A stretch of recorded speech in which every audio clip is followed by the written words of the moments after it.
Marty Callaghan is a news editor for military.com. The worst submarine disaster in U.S. Navy history happened on the morning of April 10, 1963, when the nuclear-powered USS Thresher SSN 593 was lost with 129 crew members and civilian employees on board. Maximize your VA loan benefits. Check your VA loan eligibility and get up to $453,000 today. Click here. A Naval Court of Inquiry (NCOI) convened to investigate the disaster concluded the probable cause of the Thresher's loss was major flooding, a finding that has since been challenged by naval and submarine experts. After more than a half-century, all but 18 pages of testimony from key witnesses remains closed to the public. Retired Navy Captain Jim Bryant, who served on board 3 Thresher-class subs and commanded the USS Guardfish SSN 612, recently authored a new analysis of the submarine disaster, highlighting discrepancies between the NCOI's findings and evidence available for its investigation at the time. He raises concerns about the court's accuracy in recording the last understandable message sent by the sub at about 9:12 a.m., pieced together from the testimony of several witnesses experiencing minor difficulties. Have positive up angle. I'm attempting to blow. We'll keep you informed. In his analysis, Bryant said, Thresher's difficulties were anything but minor by the time Skylark received the message. The USS Skylark, ASR-20, was the submarine rescue ship that accompanied the Thresher for its sea trials about 200 miles off the Massachusetts coast. Bryant's paper, excerpted and paraphrased below, faults the Navy for not being forthcoming enough regarding the historic disaster. The NCOI report cannot be accepted verbatim. It is not an acceptable reference for defining the sequence of events that occurred as the Thresher lost control and sank, Bryant said in his analysis.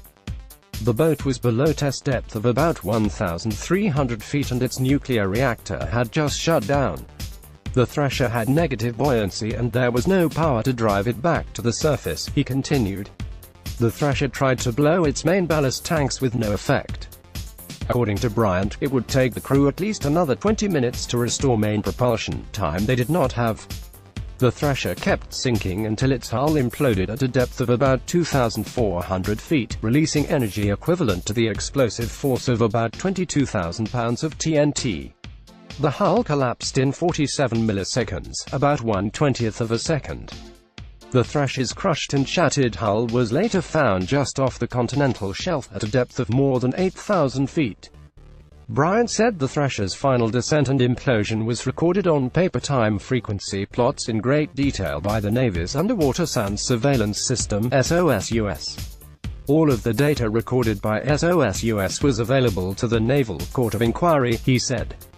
But it wasn't used effectively because the court didn't trust it. If the NCOI had thoroughly understood the acoustic data, it could have ruled out major flooding as a cause of the disaster, since the resonances created by such an event were not detected. Bryant said the court did hear the testimony, in closed session, of a single acoustics expert, Navy Lieutenant Bruce Rule, analysis officer for the SOSUS Evaluation Center in Norfolk, Virginia. He went on to become the lead acoustic analyst for the Office of Naval Intelligence.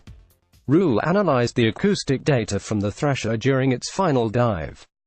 Not only did he discount a major flooding incident, Bryant said, he indicated that the sub's nuclear power plant shut down completely at a critical moment, from an electrical failure, when all the main coolant pumps stopped. Rule said the NCOI softened its conclusion by stating that the Thresher's main coolant pumps slowed or stopped, a phrase that would deflect blame from ADM Hyman G. Rickover, who created the Navy's nuclear propulsion program. In fact, I was aggressively confronted by a couple of Navy commanders who challenged my data, Rule said.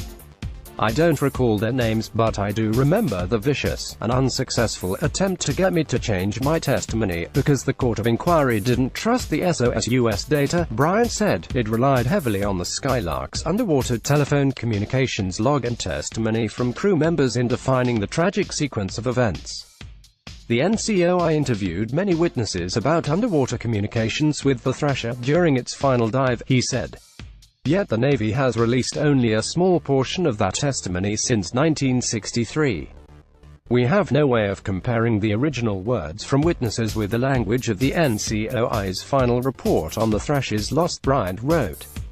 As far as Bryant is concerned, it is time for the Navy to release all remaining documents related to the Thresher disaster. The entire NCOI report, especially all of the testimony, should be made available to scholars and the public at large, he wrote.